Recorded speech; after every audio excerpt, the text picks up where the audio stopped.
Бул жер Токой чарбанын жери десең көпчүлүк ишенет. Бул жер элге берилген үлүш жер. Азыр эки дыйканчылыкты көрсөтөм, орто жол. Бул адамдардын үлүшү. Бул баягы өзүдүн көчөттөр.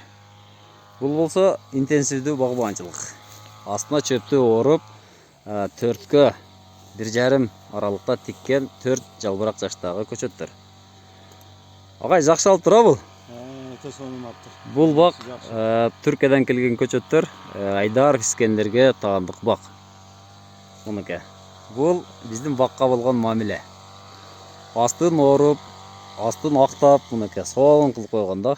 Агай. Сууду алыстатып койгон. Кароо бар экен да бу жерде.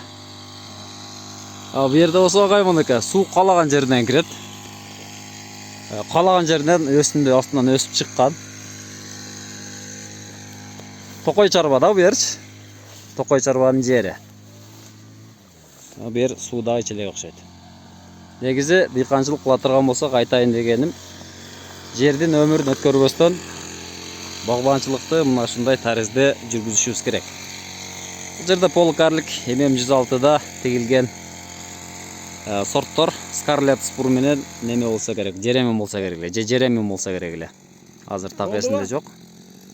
Мынакей бир стептүү, бир лидерлүү кылып тарбияланган, өмөлөрү өтө жакшы. Жакшы болду.